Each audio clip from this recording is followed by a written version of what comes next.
Hi everyone, and welcome to the second of 3 tutorials about putting your outfit into the game. In video number 24, we covered how to make a simple replacer mod that contains no plugin. In this video, we will replace an item and include a plugin patch. This requires us to use SSEEdit, so please watch the video prior to this one if you are not familiar with that tool. Here are the steps that we're going to cover. I will be assuming that you've completed all the tutorials so far and that you have created the new female gemmed amulet from the previous exercises. That is the example that we are going to work with in this video. We covered the 3 ways that you can put outfits into Skyrim in detail in video number 24 when we made a simple replacer mod. But let's do a quick recap.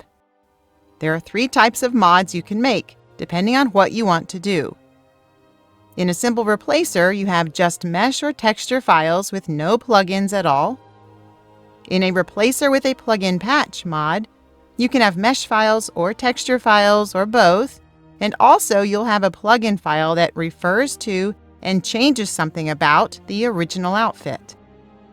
For a standalone new item, you will usually have mesh and or texture files and a plugin file that typically does not refer to an existing outfit. We're going to cover the second type today, and we will do an example for number 3 in an upcoming video. Recall from video number 24 that a simple replacer with no plugin patch is appropriate when you are just changing the mesh or the textures but not how the item behaves in the game. So when should you include a plugin patch? Basically, you will need to create a plugin patch for the outfit if you want to change any of the in-game properties for the item.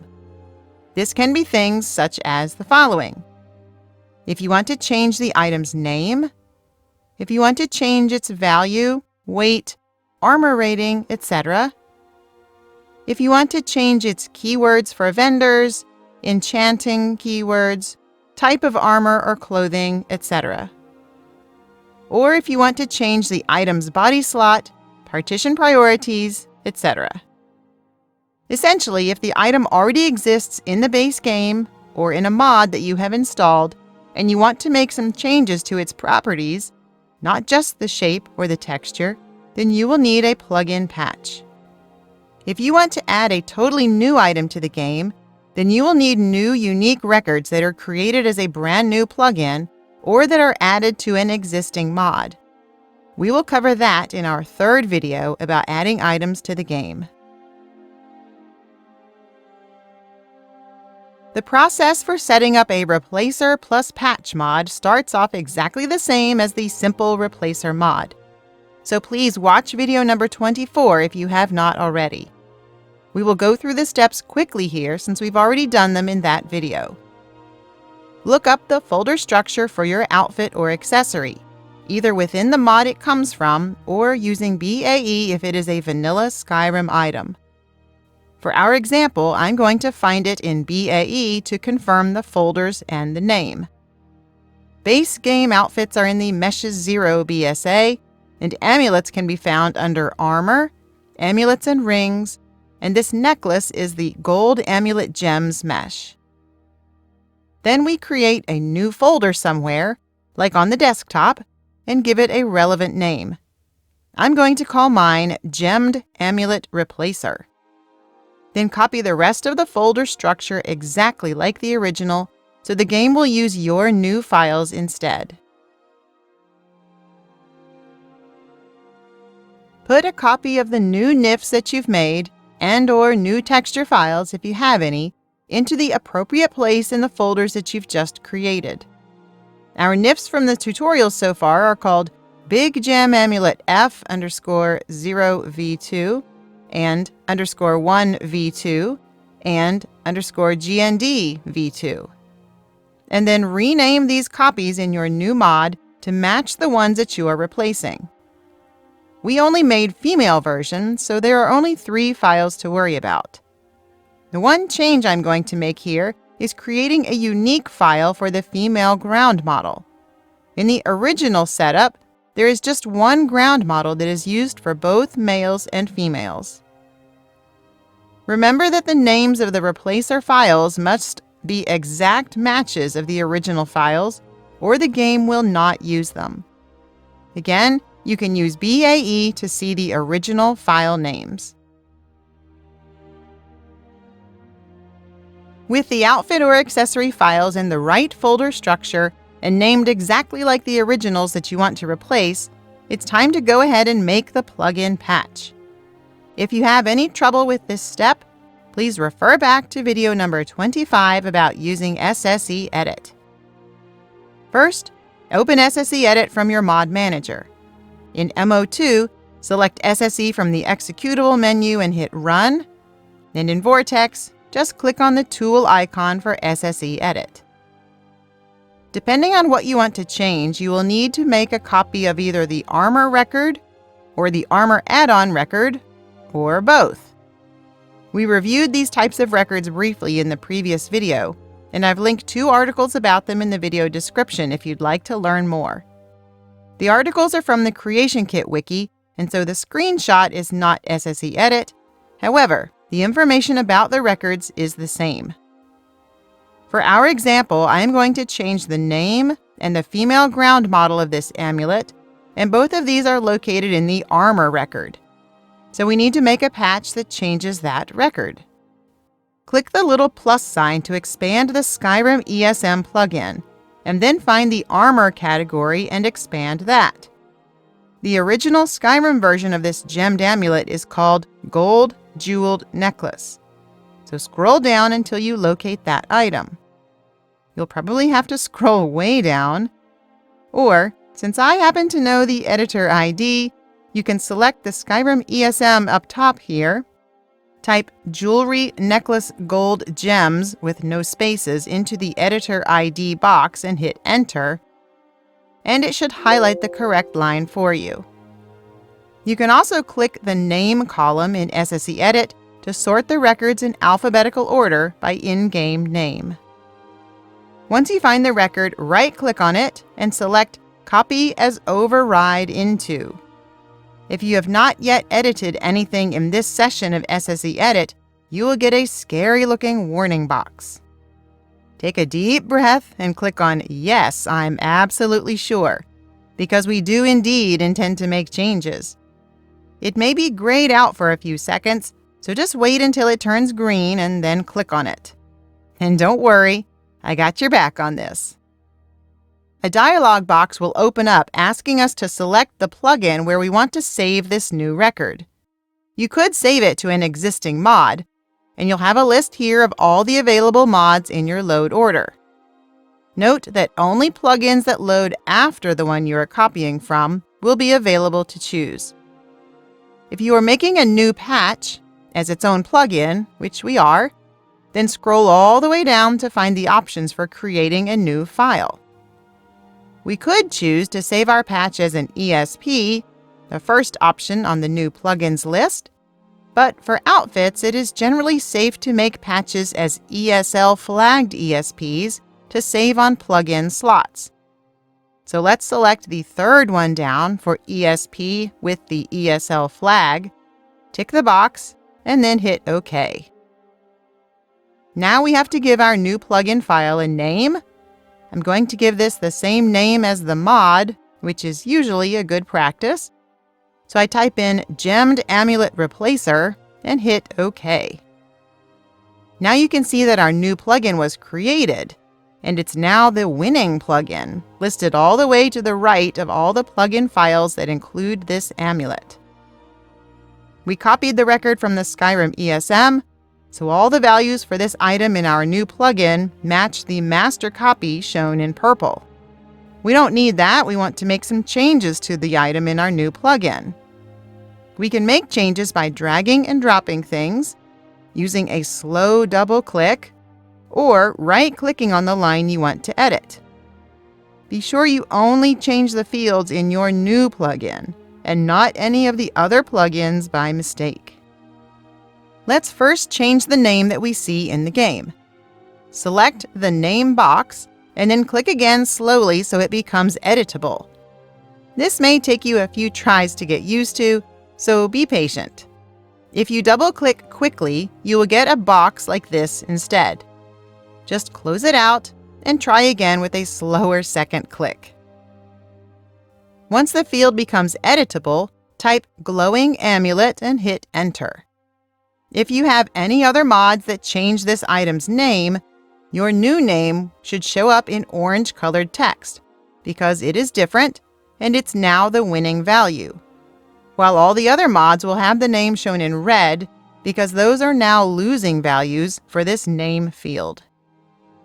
Next, I want to use the female-specific ground model that I've put into the new mod folder. Remember that we only have new female NIFs, which will look different from the original male versions, so it only makes sense that the inventory model should match for each sex. Currently, there is only a male ground model NIF included for this outfit. That is common when the same model is used for males and females because the male model is always used by default. To add a female ground model, we first have to add the field to the record. Right-click on the line for Female World Model and select Add. Now the line becomes editable.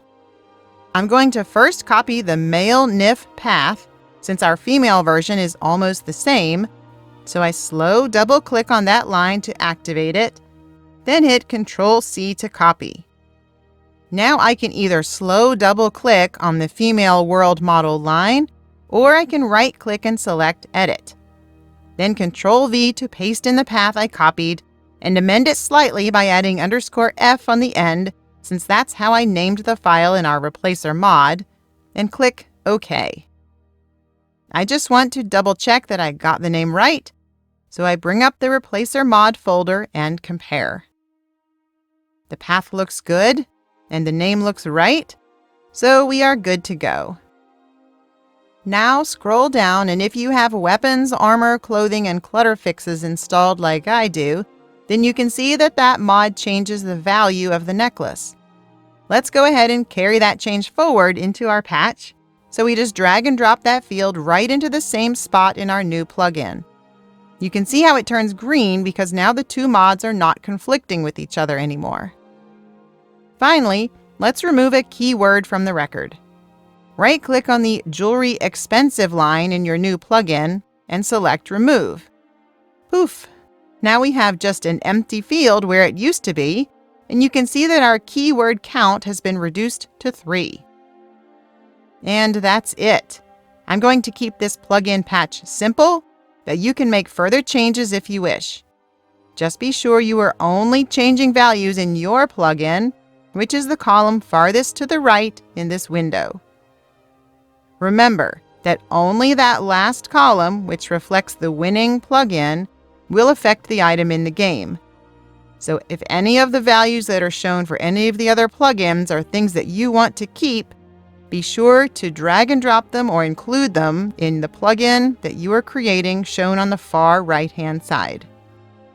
Once you are done making all the changes you want to the amulet record, you can either click on the 3 horizontal lines in the upper left corner and select Save, or you can just click the X in the upper right corner to close SSEEdit. And either way, the pop-up window will prompt you to save any plugin files that you have made changes to. If there are any plugins listed here that you did not intend to change, simply untick the box next to them and they will not be saved. And we're done with SSEEdit. All that's left is to add the new plugin file to the mod you've already created and get the new mod installed to your mod manager. We have created the new plugin patch, and now we have to add it into the new mod folder that we created in step 3. This is as easy as dragging the file into the right spot. If you use MO2, your new plugin will be located in the Overwrite folder. Scroll to the bottom of the left-hand pane and double-click on the Overwrite line. Then locate the new plugin file you created. With your new mod folder open next to the MO2 Overwrite window, drag and drop the plugin file from the Overwrite folder into your new mods folder. Plugin files should be placed in the main mod folder, not any subfolders. So it should look like this when you are done. If you use Vortex, your new plugin will be located in the Skyrim data folder. Open that folder, then scroll down until you find the new plugin file you made. Open your new mod folder next to this data folder window. And now you have to be sure that you move this file instead of just copying it, or else you're going to have duplicate records, which is probably going to be an issue. You can either right-click to drag and drop the new plugin from the data folder to your mods folder and select Move, or you can highlight the file name, hit Ctrl-X to cut the file, and then in your new mods folder, hit Ctrl-V to paste the file. Again, be sure that you put the plugin file into the main mod folder right alongside Meshes or Textures folders. And we're done! Let's get this new mod installed. Installing a new Replacer plus Plugin Patch mod is done exactly like we did for the Simple Replacer mod in video number 24. I will show the steps quickly here, so please refer back to that video as needed. You can create an archive first, or you can choose the quick and dirty installation method for either MO2 or Vortex. I'm going to go ahead and make the archive since that is the technically most correct way to manually install mods. Right-click on the mod folder, wherever you decided to make it, and select one of the options noted in video number 24 for creating the archive. I'm going to do mine via 7-zip, and I'm just going to choose the quick option right here since I don't want to change any settings for how the files are zipped. You can see that it has been created right next to my mod folder on the desktop with the same name as that folder. Now I can just manually install in either MO2 or Vortex as shown in video 24. In MO2, select the disk-looking button up here, navigate to the archive, change the name to whatever I want, and hit OK. Then I drag and drop the new mod so it loads after any other mods that affect this amulet, and activate it. Because this mod has a plugin file, you'll also want to have a look in the right-hand pane and move the plugin to wherever you want it to be in your load order. Again, be sure it loads after any other plugins that change the amulet's meshes or plugin records. For Vortex, just drag and drop the archive into this box at the bottom of the Mods tab. It will install and then prompt you to address any mod conflicts that arise. As already noted, be sure this mod loads after any other mods that affect the same amulet. Since there is a plugin file in this mod, you may want to have a look at the Plugins tab too, and check that the rules applied to the plugin are appropriate, meaning that it will load after any other plugins that refer to the amulet's records. Once you have your load order set up the way you want in either mod manager, it's time to get into the game and test it out. Since we only made the new amulet NIF for females, load up a female character in Skyrim. We renamed the amulet to Glowing Amulet, so look that up in the console and then add it to your character's inventory. Have a look at the inventory window and see how it looks. Then put the amulet on.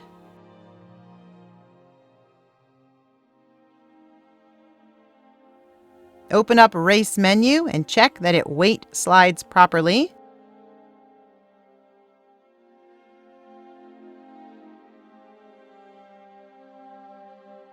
Next, move into a dark area or wait until nightfall and check to see if the emissive color we added makes the amulet glow appropriately. Finally, open Race menu and change your character to a male. And oops, I can see I've got my guy wearing one of the demo mod outfits, which is not made for men, so he's looking a little strange, but we'll ignore that for a minute. Repeat the testing steps to make sure the original amulet is being used for male characters. Note that the name is still our new glowing amulet version, even though the male version does not actually glow, and that's because you can only have one name for an item. The same name is applied regardless of the sex of your character. If you have any problems while testing in the game, keep watching for some troubleshooting tips.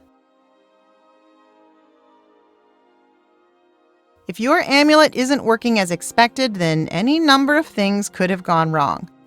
I covered quite a few of these in video number 24.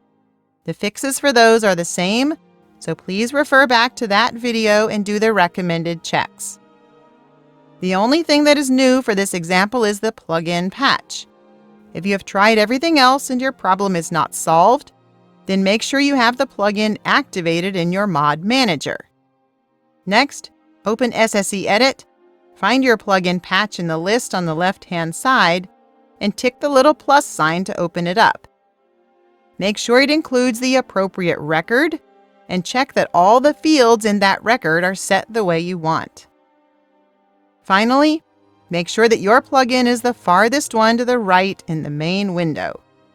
If it's not, then whatever is to the right of yours is overwriting it. Exit SSEEdit and adjust the load order of your plugins so that your patch loads after any other mods that change this amulet. Congratulations on making another new mod! Hopefully you were successful in following the steps and that you were able to see the replacer amulet in the game. If you don't want to keep it in the game, that's fine. Just deactivate the new mod in your mod manager. So far, we've only worked with replacer mods, but we have one more type of mod to cover, and that is adding a brand new item into the game. We'll be using SSEEdit again for this, so you'll get even more practice with that tool. Keep up the great work, everybody. You're going to be experts before you know it. Thanks for watching, and I'll see you again soon for the next video. Bye!